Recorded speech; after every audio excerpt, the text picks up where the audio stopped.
Hi, it's Steve. Today we'd like to show you how to change the idler assembly on your dryer, and it's a really easy job. All we're going to need is a putty knife, a number 2 square head screwdriver, and maybe a pair of side cutters.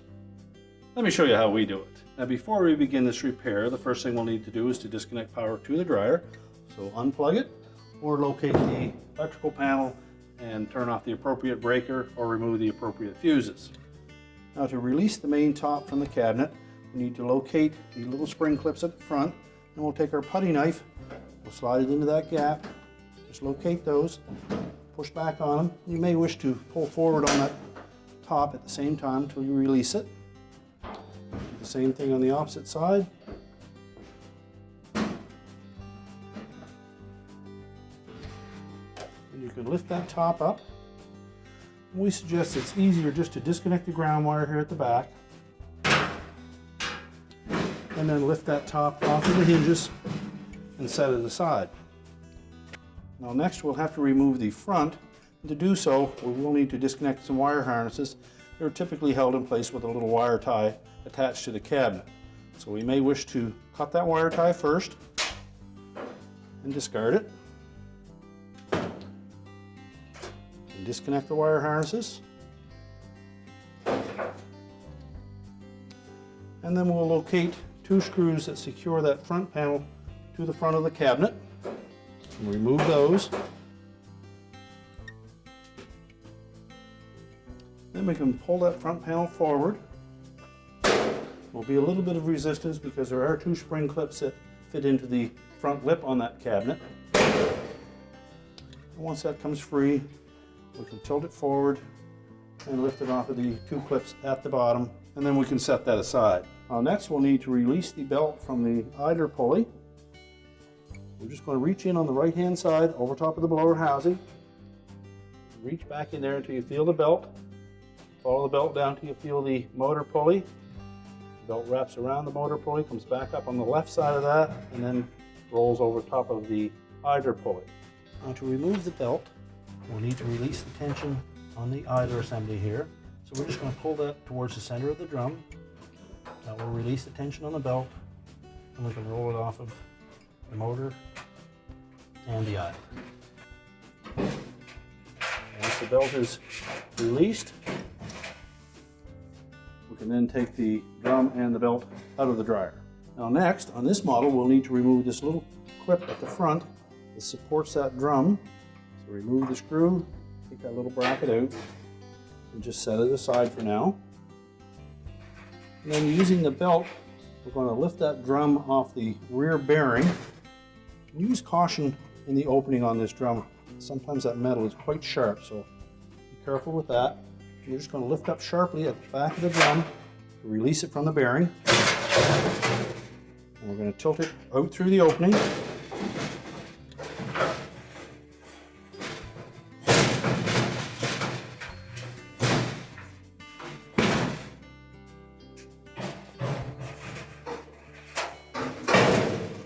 And then we'll set that drum and the belt aside. Now with the drum out of the way, we now have access to the idler pulley so that we can remove that and replace it. Now with the drum out of the way, we're next going to take that idler assembly. We're just going to lift it off the pivot bracket, rotate it out, and we need to disconnect the tension spring. We'll discard the old idler assembly. We'll take our new one, make sure that spring is hooked into place. We've gone ahead and put a little bit of grease on that hook so that it will pivot freely in its pivot position, and then just set it back on. We'll also show you how the belt fits around the motor pulley and the idler pulley, so you'll have an idea of how to put that on when the drum is in.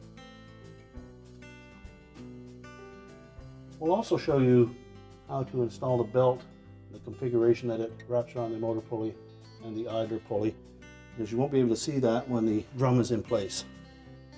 So essentially the belt rib side will wrap around the motor pulley. The left side will roll over top of the idler. The right hand side will come up on the right hand side of the drum, and the left side will pull around the bottom of the drum and up the left side. And that provides the tension on that belt. We're now ready to put the drum back in the dryer. So we're going to use the belt to support the weight of it. Just wrap that around the drum, keeping the rib side of the belt against the drum. And we're going to lift it in through the opening. And what we need to do is finish this ball portion of the rear bearing into the saddle portion mounted to the cabinet.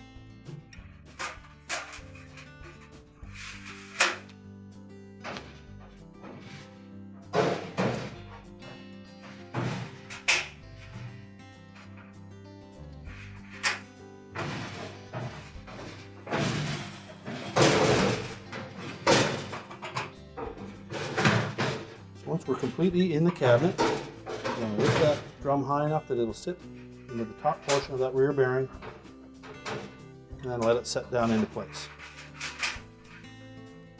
We'll roughly line that belt up with the marks on the drum so that we can attach it to the motor pulley and the idler pulley through the front opening. Now, to reinstall the belt, we need to reach in, locate the belt, idler pulley, and the motor pulley. I find wrapping the belt around the motor pulley first,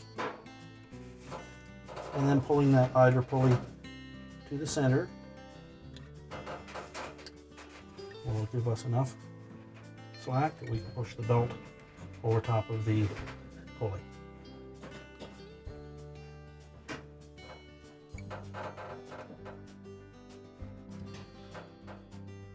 Make sure the groove side of the belt fits into the motor pulley and the flat side sits on the idler. And you should see the blower wheel turn. Next, we'll put the front drum support in place. The curved side will face towards the drum, fit it up into that cross piece, and install the retaining screw. And that basically just keeps the drum from falling forward during service. When it's in use, the drum will be lifted up away from it.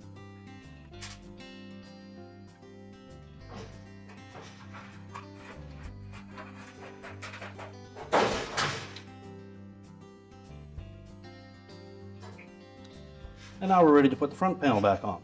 Now, when installing the front panel, we want to make sure that we engage these two little slots on the bottom of the front panel with the two hooks that are located on the bottom of the cabinet. So we begin by lining those up and make sure that that front panel sits completely down over those. Next, we're just going to tilt that panel into the dryer.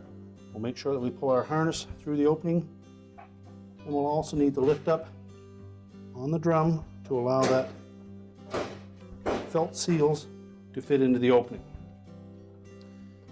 The spring clips should line up with the square openings in the cabinet. You can just press those into place, and that will hold it until we can put the retaining screws in.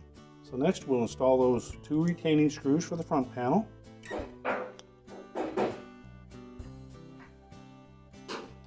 And tighten those securely so we don't get any rattles. Now next, we'll need to reconnect the wire harnesses.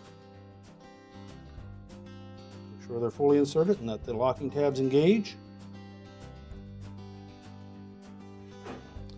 And then we'll reinstall a wire tie to hold that harness away from the drum.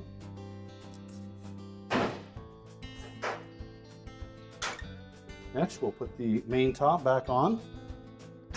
So we'll engage those slots at the back onto the hinges, pull them up over the raised portion of the hinge, reattach the grounding wire, and we're going to lower that main top down, and then we need to engage the spring clips at the front. You can pull slightly forward on that while pressing down.